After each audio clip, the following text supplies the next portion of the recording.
자, 여기 한글 창제 원리는 빠르게 설명을 이따가 할 건데 뒤로 가면 여기 한글 창제 원리에서 초출자, 제출자 책에 여기 97페이지 아래에 있는 훈민정음 초성의 책에 여기에 있는 요 밑에 기본자, 가액자, 이체자, 병서자 여기에서 일단 기본자는 여기까지 여기 기본자 이렇게 만든 건 글자는 여기까지예요. 병서자는 글자를 나란히 쓴 거라서 운용하는 방법인데 이 체계가 자 작년 수능이에요. 자, 뒤로 가면 제가 모의고사를 하나 넣었어요. 작년 수능 쭉 넘기면은 이 메모 뒤에 여기 2024 수학 능력 요 문제지 수능 문제지에서 보면 여기 그 자음 체계가 다르게 정리되어 있어요. 그러니까 기존에는 이렇게 했는데 작년부터는 이렇게 보겠다라고 정리가 됐는데 이게 또 나올 것 같진 않고 여기 반서름인데 요 서름 원래 여기 리을 밑에 있었고 치음인데 여기 있는 치음 여기에 있었던 거거든. 근데 이게 훈민정음 그 실제 원본에 보더라도 얘네 두 글자만 따로 정리되어 있어. 그래서 이렇게 따로 뺀 것 같아. 그냥 그것만 이해하시면 되고 그게 좀 차이가 있구나 라는 거. 그래서 이렇게 좀 보여준 거고. 자, 여기 작년 수능 기준으로 잠깐 다시 봤을 때, 요 훈민정음 초성자에 대한 글자, 뭐 용자래에 대한 글자, 뭐 가획자, 뭐 만드는 방법, 이게 원래는 우리 국어 교과서에 있어요. 언매 교과서에 있는 거야. 근데 그 전까지는 그렇게, 좀 신경을 덜 썼던 거지. 그쵸? 그러면서 오히려 문제를 어떤 식으로 냈냐면, 그 뒤에 한번 6월 모의평가 잠깐만 볼게요. 그 바로 뒷장에 있어요. 작년 6월 모의평가예요. 그럼 작년 6월 모의평가에서 보면은 이게 뭐 관용격 조사 나의 살던 고향은 내가 살던 고향은 이라고 하는 의미로 막 독해를 시키면서 관용격 조사의가 새로운 어떤 의미상의 주어 역할을 했을 때의 역할해서 교과서에 없는 내용이 이렇게 나왔단 말이에요. 지금까지의 중세국어 패턴은 만약에 지문형으로 나온다고 한다면 근데 이렇게 안 나올 것 같아. 이렇게는 안 나올 것 같아. 이건 참고하라는 거야. 알겠지? 이렇게는 안 나올 것 같아. 이제 중세국어는. 그냥 교과서에 있는 버전. 알겠지? 그럼 교과서에 있는 버전에서 요거는 당연히 초성자의 원리, 중성자의 원리, 뭐 모음의 원리 이거는 다 교과서에 있었던 내용이에요. 그동안 우리가 간과했던 거지. 도외시했던 거지. 그러나 나는 도외시한 적이 없어요. 나는 중세국어 오타쿠기 때문에 너무나 나는 강변을 했지. 1학년 때부터 여러분들 내 수업 들었으면 알겠지만. 알겠지? 자, 그랬을 때 9월도 작년, 여기는 작년 9월이야. 요거 위에다가 내가 연도를 못 넣었는데 2024학년도 9월이야. 이렇게 문제만 있는 건 중세국어만 딱 빼서 준 거예요. 그럼 여기서도 밑에 보면 이런 문장 안 읽어봤어? 내가 이루어 바라에 가다니 샘이 깊은 문은 마르지 않으니 내가 이루어져 바다에 가다니 뿌리 깊은 나무는 바람에 아님일세 열매 좋고 뭐 열매가 하나니 이 문장 안 읽어봤어? 읽어봤지? 이것도 우리나라 말이 중국과 달라 서로 사마티 아니었어요? 안 읽어봤어? 읽어봤지? 다 있었단 말이야. 물론 여기가 조금 다르긴 하겠지만요. 자, 기본적으로 교과서에 있는 문장들을 가지고 9월 모의고사에서도 했었고 사실 문제는 그게 문제가 아니었다. 그냥 부속성분 있으면 된다고 했어. 봐봐. 문제 발문 봐봐. 부속성분 끝. 부속성분 무슨 성분 무슨 성분? 관형 뭘로 끝나야 돼? 성분은 어로 끝나면 되지? 어로 끝나야 돼? 주어 목적어 알겠지? 그러면 부속성분 독립은 안 되잖아. 관형어랑 부사어예요. 그럼 조사가 결합했는데 이거 만들어줄 수 있는 거는 격조사로 관용격조사랑 부사격조사밖에 없다는 얘기지. 그럼 밑에 봐서 이거랑 이거 찾으라는 얘기였거든? 그쵸? 관용격조사 시옷과 의, 부사격조사 애와 애. 이거는 모음 조화나 또는 시옷이 이제 뭐 유정이냐 무정이냐에 따라서 그 정도밖에 없었어요 사실. 근데 이게 무슨 부속성분은 우리는 아냐 모르냐 이거는 기본적인 지식이고 중3 때 배우는 지식이고 그치? 그리고 나서 교과서에 비어있는 이 부분 창제 원리를 냈단 말이에요. 자, 지금 우리가 언매를 정리하는 이유는 기본적으로 알고 가야 돼서 현장에서 막힘 없이 또는 당황하지 말라는 의미예요. 알겠지? 그럼 올해 거를 보면 자 올해 여기 한번 볼까? 중세국어에서 문장의 주체를 높이는 선어 발음이 높임법 얘기하려고 하는 거죠. 그쵸? 그럼 높임법은 또 안 나올 것 같아요, 이번에는. 중세국어 높임법이 상당히 복잡하거든? 중세국어 높임법. 뭐 주체 높임법, 객체 높임법, 상대 높임법. 근데 여기서 주체를 높임법, 객체를 높임법. 근데 상대 높임법은 아직 안 나왔어. 알겠지? 그럼 상대 높임법이 뭐가 있는지는 우리가 좀 체크를 해놔야 돼. 비어있는 부분이 이거니까. 알겠죠? 오케이? 상대 높임법 비어있거나 빨리 체크해놔. 머릿속에 있으면 됐고. 자, 앞부분을 보면 올해 6월 거예요. 자, 6월 건데 난생 처음 보는 차자 표기가 나올 거예요. 그쵸? 자, 차자 표기는 언제냐면 고대 국어예요. 중세 국어 이전에 고대 국어, 한글이 만들어지기도 전에. 그래서 차자 표기는 교과서에 있어요. 그러나 이렇게 냈다는 거는 안 내겠다는 거야, 수능에. 그치? 그럼 비어있는 부분은 시기적으로 보면 일단 중세 국어, 그리고 근대 국어까지 요 흐름의 일련의 과정, 요 부분이 좀 비어있는 것 같고, 흐름으로 본다면, 그쵸? 그리고 부분으로 본다면 일단 높임법, 이거는 상대 높임법은 좀 비어있는 것 같아요. 그럼 다른 높임 요소들, 다른 또는 문법적인 요소들을 낼 수도 있다. 오케이? 자, 그렇게 봤을 때, 자, 다시 앞으로 와서 조금 정리하자면, 자, 고대 국어에서 중세 국어로 넘어오면서, 그리고 근대 국어로 가는 이 흐름에서, 요렇게 만약에 어렵게 나온다면 지문형으로 요 중세 국어와 근대 국어의 차이점들을 좀 이렇게 흐름상으로 물어보는. 근데 여러분들 모의고사 풀었을 거예요. 제가 최근에 드렸던 모의고사 중에 하나가 엄매가 이런 식으로 흘러가는 지문형이 있었던 거 기억나니? 기억나? 그 모의고사 그런 느낌으로 줄 수도 있다라는 얘기야. 자, 그리고 혹은 자, 중세 국어에서의 어떤 요소들, 높임 요소가 지금 비어 있죠? 높임은 나왔으니 어떤 높임? 주체와 객체가 나왔으니 다른 이제 상대 높임을 낼 수도 있는 거고, 혹은 높임법이 아니더라도 다른 부분 요소들이 문법 요소가 이거밖에 없니? 많이 있잖아. 종결형도 있고. 그래서 그런 부분들 그 외 요소들이 나올 것 같아요. 만약에 지문형으로 준다면 이 상대 높임법이나 그 외 요소를 지문형으로 주지는 못해요. 이거를 우리가 통시적인 변화 속에서는 교과서에 안 나와요.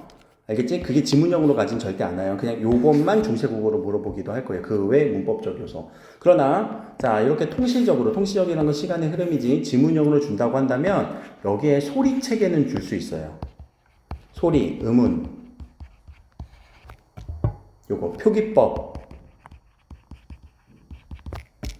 변화 체계. 그래서 오늘은 이 부분에 대해서 좀 얘기하려고 해요. 이 부분이랑 이 부분. 소리가 분명히 달라졌거든. 없어진 글자도 있지 않니? 그런 글자들에 대해서 얘기를 할 수는 있어요. 지문형으로, 흐름으로. 그러나 그냥 단순히 우리가 상대의 높임 요소 혹은 그 외의 문법 요소만 물어볼 거면 그냥 중세국어에서만 낼 거예요.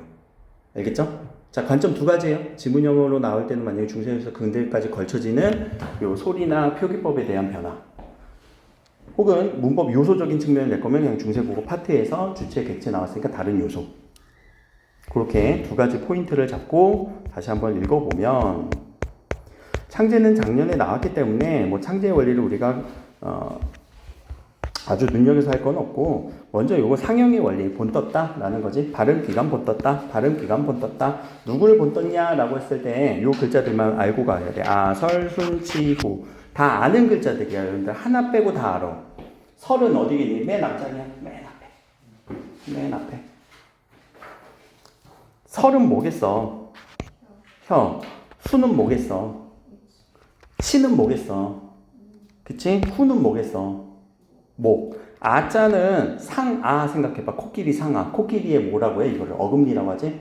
그쵸? 그래서 거기에서 소리가 나는데 어금니가 이렇게 생겼다는 게 아니라 거기에 이렇게 혀의 모양이 기역처럼 생겨서 그냥 기역으로 하는 거예요. 알겠죠? 니은의 혀가, 니은의 그 느 발음할 때 혀가 이에 닿는 그 느낌. 느 할 때 살짝 꺾여서 닿지? 미음은 입의 모양이고, 시옷은 할 때 잇몸과 혀가 좁혀지면서 그 구조, 시옷의 구조로 이루잖아요. 목구멍은 이응이고요. 여기다가 우리 획 하나씩만 더 해볼까? 획 하나씩 더 하면 다음 쪽에 있겠지만 한 번씩 더 해봅시다. 그러면 키읔이 될 거고요. 디귿이 될 거고요. 얘는 조금 다르지만 비읍이 될 거고요. 지읒이 될 거고요. 열인 히읗이 될 거예요. 획을 하나씩 또 더할 수 있어요. 근데 키읔에서 더 더할 글자는 없죠. 티읕이 될 거고요. 피읕이 될 거고요. 치읕이 될 거고요. 히읗이 될 거예요. 여기 없는 글자가 얘죠. 그치? 우리가 지금 없어진 글자. 그리고 현대국어에서 지금 없는 글자가 요 설음. 수능 기준으로는 반설음, 반치음을 따로 뺐다. 그러나 일단은 여기다가 리을 이렇게 하나가 현대국어에서 없는 글자고, 현대국어에 있는데 지금 상용의 원리는 아닌 거고. 작년에 나왔기 때문에 그냥 문제 한 번만 보면 끝나요. 이거는 알겠지? 외우려고 하지 마시고 그냥 풀어보려고 하시면 되고 풀었을 거고. 자, 시옷에다가 밑에다가 하면은 뭐가 돼요? 삼각형. 이걸 우리는 이름을 반치음이라고 해요.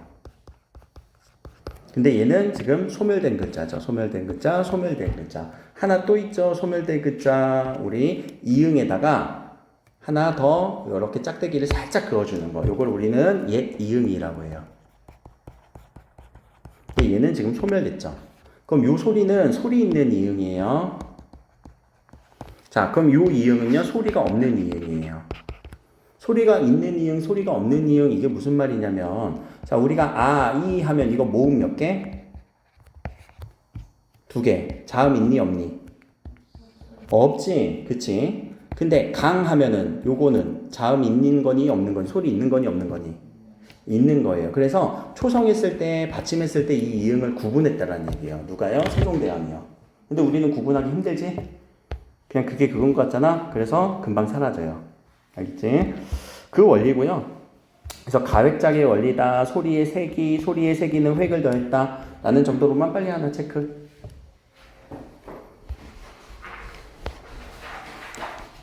자, 이체자는 뭐야? 형체가 다른 거. 그래서 요 세 개의 형체인데 지금은 요게 수능에 반영된 거예요. 이게 수능에 반영된 거예요. 알겠죠? 이게 지금 수능에 반영된 것이다 라는 거. 자, 그리고 그 외에 자음인데 창제 글자는 X. 이거 창제자는 아니고, 자, 창제 글자는 아니에요. 창제는 하지 않았고요. 세종대왕이 자, 자음 글자를 17자 만들어요. 근데 우리가 실제 자음 체계표 생각해보면 요런 쌍비읍이라든가 요 쌍디귿 같은 글자도 있잖아. 소리로 하나의 음운으로서. 자, 근데 요걸 하나의 음운으로서 만드신 게 아니라 아우 이제 힘들어 니들이 알아서 믹스해서 써 라고 세종대왕 그 훈민정음 거기다 밝히세요. 물론 영어로 믹스라고는 안 썼겠지. 그거를 우리는 운용이라고 얘기를 해요. 운용법. 그래서 잘 섞었어. 비읍과 디귿 섞어 써도 돼. 비읍과 비읍 섞어 써도 돼. 디귿과 디귿 섞어 써도 돼. 시옷과 디귿 섞어 써도 돼. 알겠지? 그렇게 해서 자음을 무한정 만들어낼 수 있단 말이야. 이런 식으로. 엄청 많이 만들어냈지? 자, 그리고 심지어는 옆으로 쓰지 말고 밑으로 써도 괜찮아 라고 하는 요 연서의 글자 방법도 있어요. 그래서 옆으로 쓸 때는 병서, 밑으로 쓸 때는 연서. 나란히 병자야. 알겠지? 그럼 요거는 뭐냐면 표기법도 여기에 적용되는 거죠. 글자 표기할 때 병서로 써라, 연서로 써라. 자, 무슨 말인지는 좀 이해됐어? 그럼 표기법이야. 이거는 글자 더 이상 안 만들었다는 거야. 요것도 창제 글자 아니에요. 순경은 비읍이라고 하죠. 요거는 창제 글자가 아니라 뭐 더하기 뭐예요? 비읍 더하기 이응이에요. 자, 근데 이 비읍은 무, 부, 프, 뿌 이 소리가 뭐냐면은 사실 다 순음이거든. 순음. 그쵸? 근데 요거를 순음이에요. 근데 어떻게 내라는 거냐면 경음으로 내라는 거예요. 경자가 뭐게? 무거운 건 중자고 가벼운 건 경자. 그래서 입술 가벼운 소리예요. 그래서 입술 가볍게 무 소리를 무 이렇게 하지 말고 무 울려주라는 얘기거든. 하나 더 얘기하면 이거 울림 소리입니다. 울림 소리예요. 야, 이 바보야 할 때 비읍과 비읍이 소리가 달라요. 사실 파 할 때는 처음에 비읍은 터지는 비읍이지만 이 보자가 순경음 비읍의 소리예요. 사실 모 할 때 우. 왜냐면 우리 국어는요 울림소리와 울림소리 얘가 둘 다 울림소리잖아. 모음은. 그럼 울림소리와 울림소리 사이에 생각을 해봐라. 안 울림소리 비읍이 들어가면 되게 불편하지 않니? 그럼 자연스럽게 얘도 어떻게 해주라는 얘기야? 울려주라는 표시가 이 순경음 비읍이에요. 그래서 자연스럽게 얘도 울림소리가 들어가야 돼요. 그래서 또 나중에 모음과 모음 사이에 들어가면 그냥 비읍은 순경음으로 표기를 해요. 알겠니? 이해되니? 뭔지는 알겠어? 모르면 외워야 돼. 자, 근데 하나 더, 얘 반치음도 있어요. 반치음 얘도 울림소리예요. 반치음 얘도 울림소리라는 거 꼭 기억해 주세요. 반치음 소리. 아마 객체높이법 한 번씩은 봤을 거야. 어떤 걸로요? 요런 소리로요. 그치? 삽잡, zap 할 때, zap 할 때, zap. 이것도 울리는 소리예요. 알겠죠? 그래서 얘네들 울림소리구나 라는 걸 저는 강조하고 싶고, 그냥 정리가 아니라 지금 포인트가 뭐냐면, 자, 뒤로 가서 상형의 원리를 이제 모음에서 상형의 원리는 세 개밖에 없지. 천지인. 천은 하늘 아래 아고, 지는 땅이고, 사람은 서 있는 거예요. 알겠지? 자, 그랬을 때 우리는 더 중요한 게 뭐냐면 모음, 자음, 요 초출자, 제출자. 초출자는 여기에 동서남북의 방향성에 하나씩 글자를 찍는 거고, 두 개씩 찍으면 그게 제출자가 됩니다. 그렇게 해서 세 글자 상형, 네 글자 초출, 네 글자 제출에 11모음을 만들어요. 근데 단모음은 어디까지만? 여기까지만 단모음이에요. 여기는 이중모음이고요. 오케이? 자, 그리고 단모음을 가지고 우리는 모음조화를 써줘야 돼요. 모음조화 어떻게 한다고요? 단모음을 가지고 양성모음은 양성모음끼리, 음성모음은 음성모음끼리 잘 맞춰주는 게 중세국어에서는 되게 중요했잖아. 그럼 양성모음은 뭐가 양성이야? 오른쪽 위로 뻗어나가는 아와 오. 그럼 아와 오에 대응되는 누구는 음성이야? 어와 우는 음성. 그때 음성할 때 으 소리가 있으니까 당연히 으도 음성. 그럼 으는 땅이니까 땅에 대비되는 누구는 양성? 하늘 아래 하는 양성. 그러면 이는 중성. 자, 중성이니까 아무데 가서 붙어도 돼? 안 돼? 돼. 그러다 보니 자, 지금까지 만든 글자를 가지고 또 세종대왕이 뭐라고 하셨다고요? 믹스해서 쓰라고요. 오케이? 자, 그랬을 때 애는 얘들아 무슨 글자와 무슨 글자에 더하기 빼기겠어? 무슨 글자가 더해진 거겠어? 어 더하기 중성 글자 이. 애는 아 더하기 중성 글자 이에 더하기. 알겠지? 자, 이런 식으로 이는 어디 가나 붙을 수 있다. 이에도 마찬가지고. 그렇죠? 그러다 보니까 별의별 글자들도 다 믹스해서 쓸 수 있어요. 원리적으로는요. 근데 이런 글자 다 안 쓰죠? 원리적으로 이런 글자 다 된다. 알겠죠? 그래서 요거를 우리는 이렇게 운용을 할 때 글자를 쓸 때 섞어 써도 괜찮아 라고 하는데 이 얘기를 왜 하냐면 오히려 우리는 섞어 쓰는 게 아니라 분리할 줄 알아야 된다고. 이 글자들을 어디에서? 중세국어 모음에서. 분리할 수 있겠지? 할 수 있지? 있어 없어? 있어. 오케이.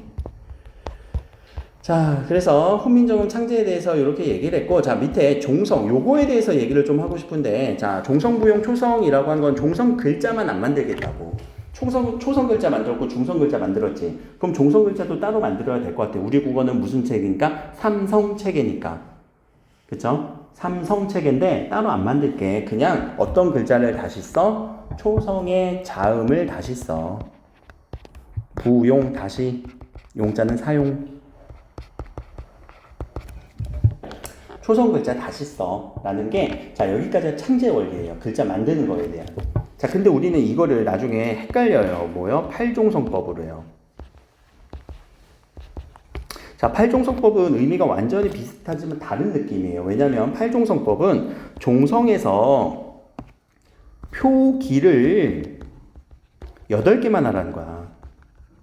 원래는 소리는 뭔데? 모든 자음이 올 수 있으나 표기는 8개만 하라는 게 팔종성법이에요. 왜요? 실제 소리가 몇 개 나니까? 8개만 소리 난다고 생각을 들리니까. 자, 옛날 사람들 기준에서 자, 티읕과 이 치읓 구분이 됐을까? 안 됐어. 우리도 구분되니? 안 되지. 그치? 음절의 끝소리 규칙이랑 너무 비슷해요. 그러나 음절의 끝소리 규칙은 우리 몇 개야? 7개지. 근데 팔종성법은, 자, 우리가 지금 음절의 끝소리 규칙에서 없는 글자가 뭐야? 기역, 니은, 디귿, 리을, 미음, 비읍, 시옷이 없지. 근데, 팔종성법은 뭐가 포함된 거야? 시옷 포함이야. 왜냐면 이것까지는 구분했었다는 얘기야. 나스 이런 식으로. 그 얘기예요. 그러니까 시옷까지 써줘도 돼. 근데 다른 글자들은 실제로 발음이 그렇게 안 날걸? 그래서 팔종성법이 표기와 관련된 거예요. 어떻게 보면 맞춤법이에요. 맞춤법. 그래서 이 종성 표기가 교과서에 실려 있어요. 자, 그래서 종성 표기에 대한 얘기가 뒤로 넘어가셔서 요 중세 국어에서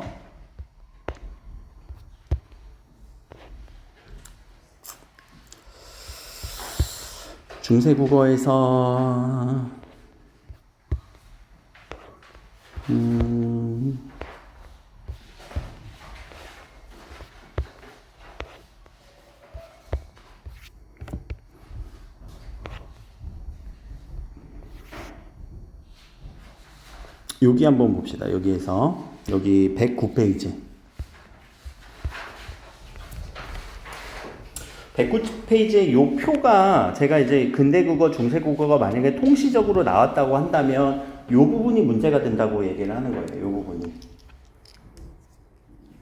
그래서 중세국어에서는 이어적기였고 근대로 갈수록 끊어적기, 이어적기가 혼용되어서 쓰이고 심지어는 19세기 가니까 거듭적기까지 나온다는 얘기예요. 예를 들어보면 자 중세국어에서는 나란 말싸미 할 때 말쓰미 이렇게 적었죠. 이걸 끊어적기 하면 어떻게 돼요? 말씀 동그라미 써야 돼 안 써야 돼? 써야 돼요. 주격조사에서는요. 왜? 자음으로 끝난 거 뒤니까. 알겠죠? 모음으로 끝날 때만 모음 하나 써주는 거예요. 자 이게 만약에 거듭적기잖아요. 거듭적기는 이렇게 돼요. 미 여기에 미음을 적어주라는 얘기예요. 그게 거듭적기예요. 자 그래서 그런 흐름에 따라서 우리가 이렇게도 문제 물어볼 수 있겠구나. 그 부분을 비워두고 자 근데 소리의 변화는 이미 한번 나왔어요. 소리의 변화는 지금 작년에 나왔어요. 요 마음이 작년 수능에 나왔었죠. 아래아가 있었나 이제 예전에는 둘째 음절 이하에서 으로 갔고 첫째 음절에서도 거의 대부분 아로 갔다. 이거는 나왔기 때문에 이번에 나오긴 좀 그렇고 자 모음 조화가 문란해요. 원래는 지켜졌는데 파기가 돼요. 왜냐면 이 아래아가 더 이상 쓰이지 않게 되니까 표기로는 남아있으나 소리가 소멸돼요. 왜 소리가 아래아라는 소리냐면은 하면 입을 되게 크게 벌리는 거잖아. 근데 그거보다는 좀 아래점에서 나는 것 같아.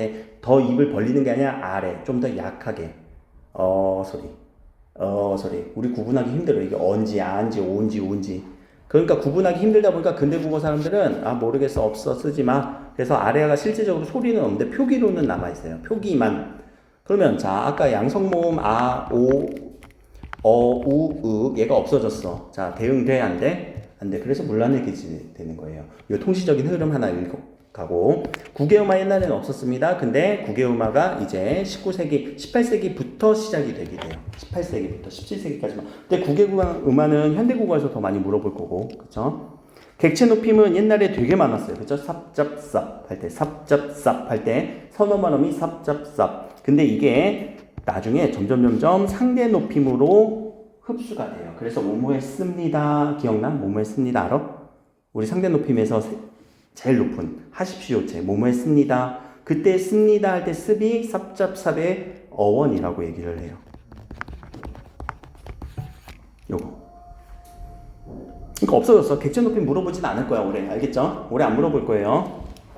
자 주격조사 요거 언제 써요? 자음 뒤에서. 요거 언제 써요? 모음 뒤인데 모음에서도 누구? 이나 혹은 반모음 이 아닌 모음. 얘는 언제 써요? 안 쓰는 거죠. 생략이죠. 언제 생략해요? 이와 반모음 이 뒤에서 생략하는 거죠. 요 정도 기억나지? 자 그리고 어디에서 가가 추가됐어요? 요 19세기 때 18세기 넘어오면서 요 가가 근대국어에서 추가되는 거예요. 요거 나올 수도 있어요. 요 조사의 흐름은 어디서 나오냐 교과서에도 나오니까. 알겠지?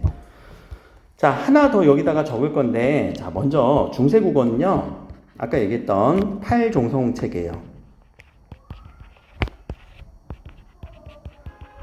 자, 근데 이게 근대국어로 가면서 7종성으로 바뀌어요.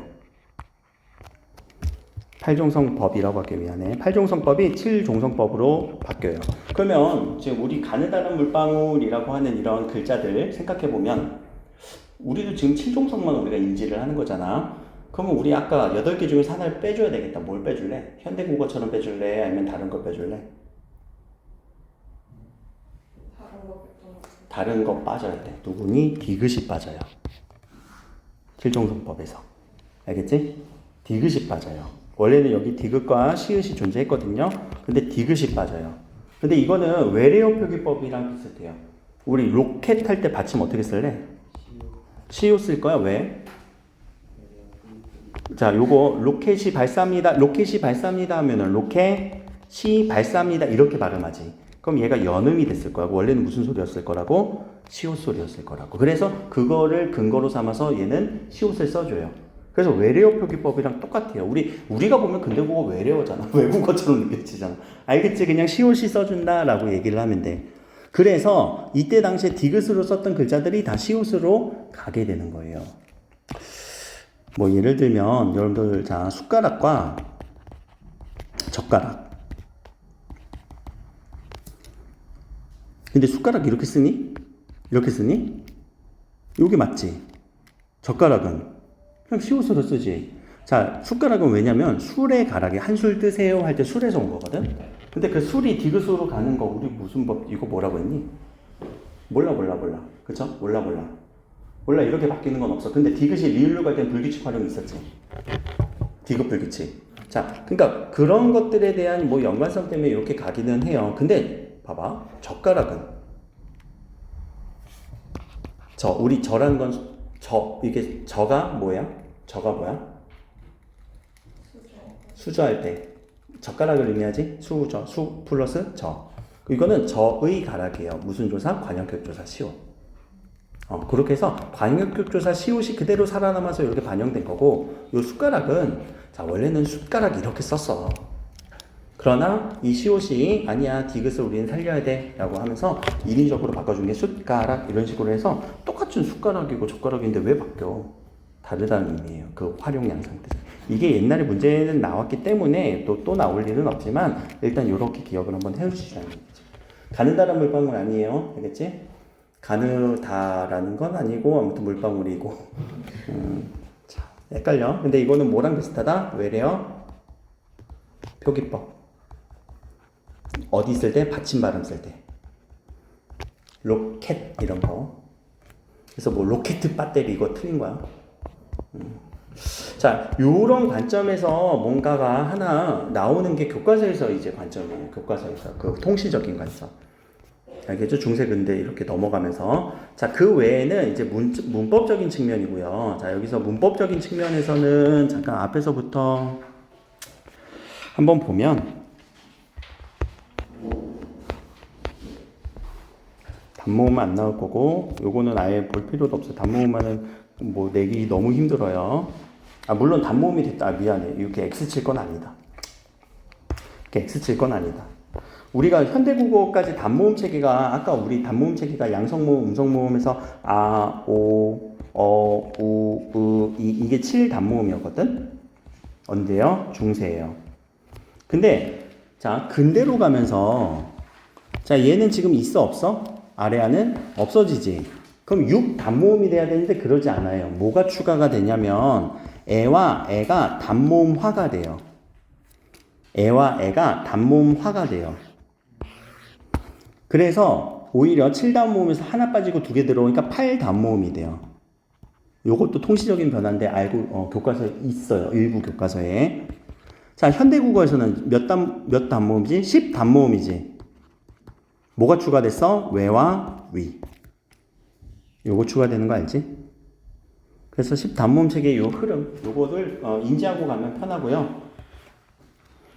자, 현대국어와 모음 체계 잠깐 비교하면 우리 키위제 금붕어조와 외어도 괜찮아. 그치? 자, 금, 붕, 조, 아에서 여기서 지금 없는 중세국어의 단모음은 누가 있니? 중세국어의 단모음 누가 없어? 이가 없지? 아래아는 당연히 없고 현대국어에서는. 이는 여기에 쓰이지? 그럼 여기에서 글자들을 자 얘와 얘를 더해서 여기다 쓰면 돼. 얘와 얘를 더하면 어떻게 돼? 이렇게 되지. 이해됐어? 또 요 우와 이를 더하면 뭐가 돼? 글자를 합치라니까 소리를 합치라는 게 아니라 위가 되지. 이거와 이거 더하면 왜가 되지? 키위 제외 금붕어 좋아. 외우는 것도 좋지만 원리는 이거라고요. 오케이? 그래서 현재 국어의 10단모음이 이런 식으로 형성이 된 거야. 어디부터? 여기가 근대로 들어오면서부터. 애와 애가. 이 정도 차이예요. 요거 그러니까 그냥 이 정도 원리구나 한번 상기시켜 주려고 지금 얘기한 겁니다. 근데 소리로 우리가 얘기한 건 다르죠. 예, 여 이거는 이중모음 소리지. 그치? 지금 표기법이고. 그래서 소리법이냐 표기법이냐 소리를 내는 거냐 표기를 내는 거냐 구분을 좀 잘 하시고 뒤로 넘어가고. 자, 여기 모음조화, 구개음화, 원순모음화 같은 경우는 원래 있는 소리가 으 소리였는데 우로 갔다라는 거예요. 근대 국어에서 나타났다가 요거 하나 체크만 해주세요. 알겠지? 그리고 구개음화가 나타났다. 근대 국어에서 뒤로 넘어가시면은 보여요. 오케이? 자, 성조에 대해서는 뭐 얘기할 거는 아닌 것 같지만 성조는 그냥 요런 느낌. 자, 점이 몇 개인지만 기억을 해주시면. 근데 성조도 분명히 나오거든, 교과서에서. 자, 성조는 낮은 소리, 올라가는 소리, 높은 소리, 뚝 떨어지는 소리인데 뚝 떨어지는 소리는 표기는 따로 안 해요. 그럼 낮은 소리는 표기 안 해요. 그러면 올라가서 점 하나 빡 찍어주는 게 거성이라고 하고 낮은 소리를 우리는 평성이라고 해요. 점 두 개 올라가는 소리가 상승하는 소리예요. 상성이라고 해요. 이렇게만 인지하고 가면 돼요. 나라 뭘 써미 한번 해보면 절대 안 까먹어. 나라 뭘 써미 라는 거. 근데 성조도 금방 사라져요. 누구만 인식한 거야? 세종대왕만 인식한 거야. 자, 어휘의 축소 변화 이거는 당연히 알아야 되고 여기도 보면 이게 성조라는 얘기야. 여기가 성조의 표시예요. 자, 나란 말싸움 할 때 성조가 낮자는 없는 거예요. 그러니까 낮은 소리. 낫은요 높은 소리. 말은요 올라가는 소리. 싸는요 낮은 소리. 미는요 높은 소리. 소리 내면 나라 뭘 써미. 오케이? 그게 보이면은 되는 거예요. 성조는 끝. 자, 어휘의 뭐 이런 이동들은 여러분들 알 거니까 넘어가고, 자, 여기서 문법적인 측면에서, 자, 여기 객체 높임법, 주체 높임법 뒤로 넘어가면 106페이지에 상대 높임법이 있어요. 상대 높임법은 대화 상대를 높여주는 건데, 요거 하나랑 요거 하나 꼭 요거 하나, 요거 하나. 자, 여기 이도 그냥 동그라미 이가 아니라 뭐야? 옛 이응이라고요. 옛 이응이. 오케이? 그래서 요거는 뭐이다. 그럼 상대를 높여주는 거라고요. 뭐뭐입니다 할 때 그 니다의 느낌이야. 뭐뭐입니다 할 때 그 니다의 느낌. 오케이? 현대국어에서는. 자, 요 it은 가실이 기억나니? 가실 있고 할 때 의문형에서 쓰이는 거고 평사형에서 쓰이는 거고요. 그러니까 여기는 의문형 뒤에 어미가 혹은 보조사가 와야 돼요. it 다음에는. 가실 있고 그 정도. 상대 높임법 두 가지. 자, 하나 더 의문형일 때 대화 상대한테 물어볼 때 하나 더 의문형이 하나 더 있어요. 니은다가 어미예요. 의문형 어미예요. 자, 이시 선어말 어미로 안 들어가면은 니은다가 들어가게 돼요. 의문형을 뒤에 나와서 그거는 다시 한번 체크할 건데 우리가 너 잘 이해하겠니? 라고 물어볼 때 이해한다? 라고 물어본다고. 대화 상대한테. 요거 알고 가면 그냥 편해. 알겠지? 자, 현대국어 말고 요거는 상대높임법에서는 요게 지금 비어있으니까 좀 요 정도만 공부하시면 되고요. 상대높임법에서. 삽잡삽은 안 들어갈 거예요. 근데 삽잡삽 뒤에 요 표시 보면 오른쪽 아래에 여기 무슨 표시라고, 여기 무슨 표시라고, 여기 무슨 표시라고요? 순경은 비읍. 얘는 울려 안 울려? 울려. 그러면 뒤에 무슨 소리가 올 거라고? 당연히 그치는 뒤. 어미의 첫 소리가 모음일 때 쓰인다. 아하, 울림소리 왜 넣어줘? 울려야 되니까. 그것만 이해하고 넘어가시고. 자, 시간 표현은요. 더밖에 없고요. 심지어 우리 더는 1인칭 주어에서도 많이 써요. 근데 요새는 1인칭 주어에서는 잘 못 써요. 나 어저께 모의고사 봤더라? 이해되니? 이상하지? 바보 같지? 근데 옛날 사람들은 써요. 과거 시제가 at, ot이 없어서. 자, 선어말 어미는 이거 무조건 선어말 어미 느는 현재 시제예요. 왜냐면 자, 동사는 기본형이요. 뭘로 읽혔냐면 과거로 이해하면 돼요. 동사 기본형은 과거로만 이해해요. 옛날 사람들은. 그래서 요 느를 안 쓰잖아요. 그러면은 그냥 과거예요.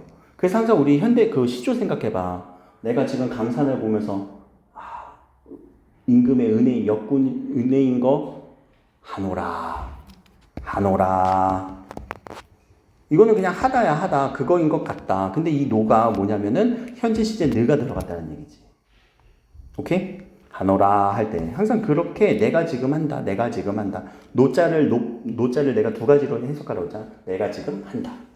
알겠지? 자, 그래서 이 부분에 대한 선어말 어미들은 이제 미래시 선어말 어미, 과거시 선어말 어미 정도만 정리하면 되고, 격조사는 요거는 다 알아야 되고, 문제 풀다가 이렇게 현대국어에서 가가 언제 들어갔냐, 근대국어에 들어왔다.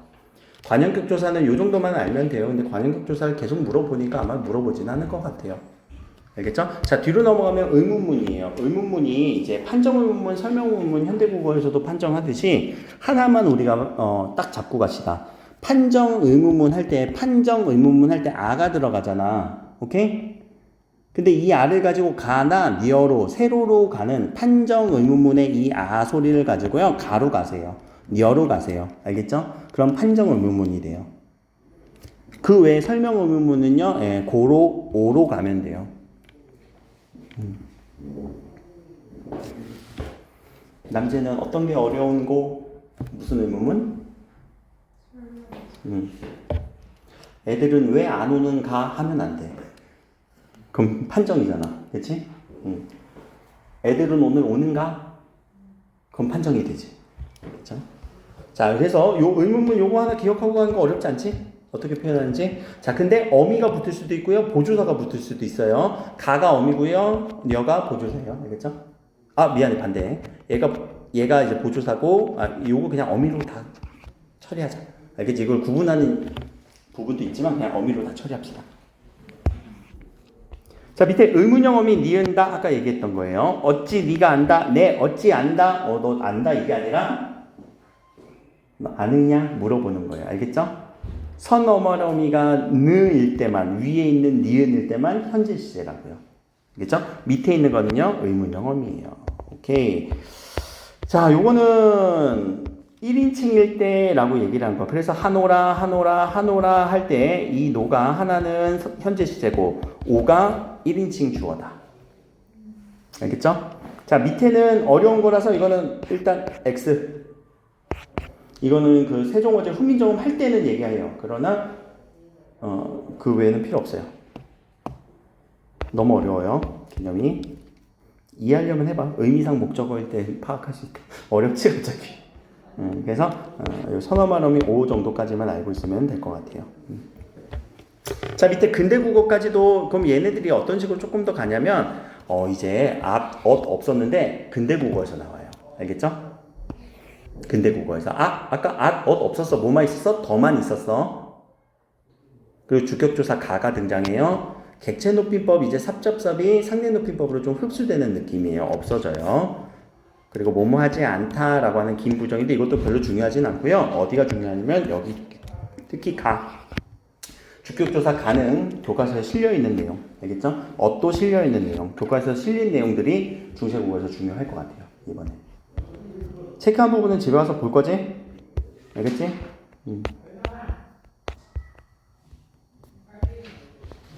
자, 오늘 했던 얘기들의 다시 한번 정리는 무슨 얘기냐면은 요 흐름 중세국어에서 근대국어에서 나오면서 뭔가 지문형 문제가 나올 수도 있다. 근데 그거는 교과서 범위 안에서만 나올 것이다. 알겠죠? 그래서 어차피 독해를 해야 되지만 알고 독해하는 거랑 그때 막 당황한 상황에서 독해하는 거랑 다를 것이다.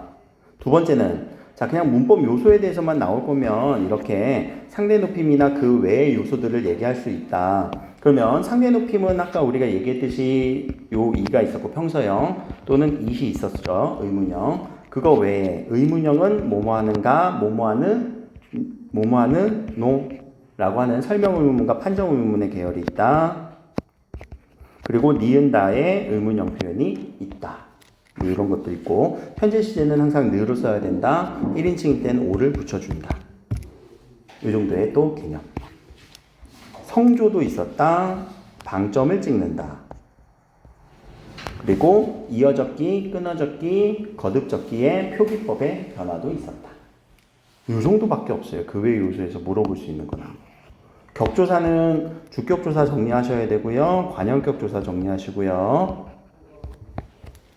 오케이? 주격조사는 하나밖에 요거 세 개만 정리하고 가세요. 그리고 그 외에 모르는 것들 서술격조사 나올 수 있어요. 서술격조사 우리 현대국어에서 뭐밖에 없지? 이다밖에 없지. 그러면 그 이가 뭐의 느낌으로 쓰여? 주격조사 이랑 동일하게 쓰여요. 패턴은.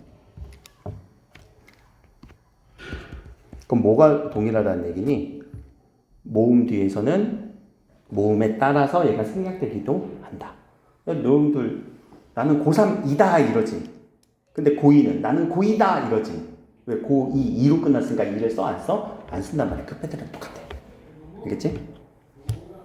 관형격은 많이 알 거고, 심지어 우리 이 서술격조사, 관형격조사, 뭐 주격조사, 요 이는 주격조사이기도 해요.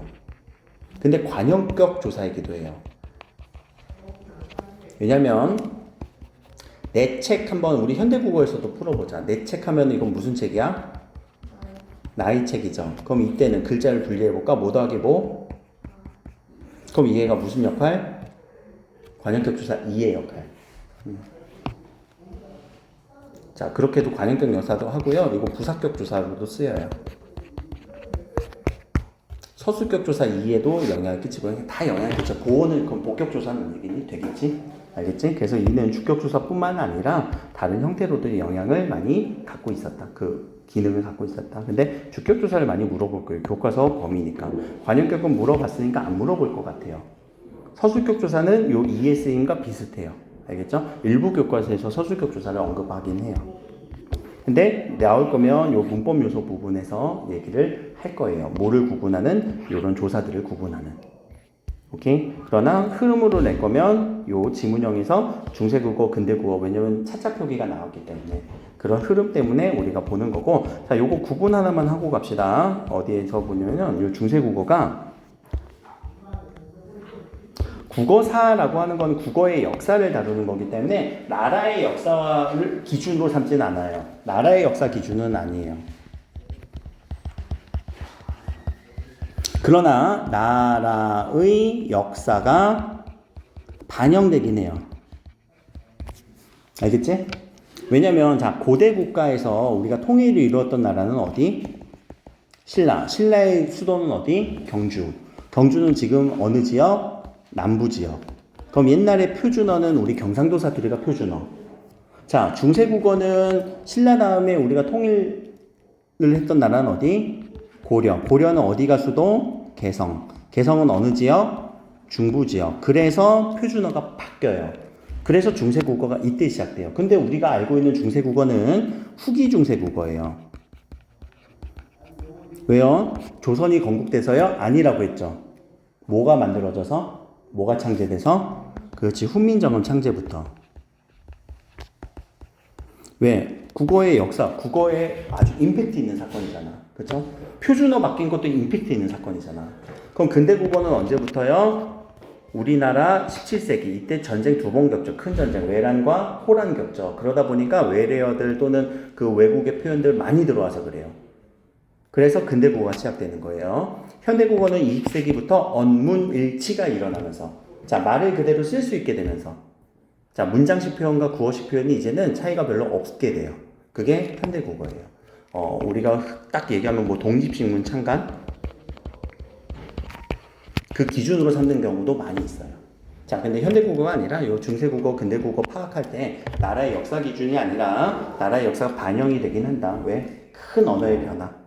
오케이? 그래서 중세국어가 후기 중세국어는 조선의 공국이 아니라 훈민정음 창제다. 알겠죠? 그렇게 이해하시고, 봐봐. 그럼 근대국어는 그럼 나라의 역사라면 또 조선 다음에 다른 나라가 있어야 되잖아. 그치? 근데 언어의 영향을 많이 받아요. 국외음화도 뭐 일어나고, 원순모음화도 일어나고, 그게 다 누구 때문에? 호란과 외란의 영향 때문에. 그렇게 해서 시대를 구분한다. 그럼 지금 고대국어가 나왔죠? 6월 달에. 그리고 중세국어가 딱 그 부분만 나왔죠. 그래서 저는 요 근대국어, 중세국어의 요 흐름 사이에서 지문형으로 좀 나오면 어려워지는 거고, 그게 아니라 예전처럼 낼 거면 그냥 중세국어 안에서 요소적인 측면이 나올 거고, 두 가지 예상. 알겠지? 오케이, 여기까지.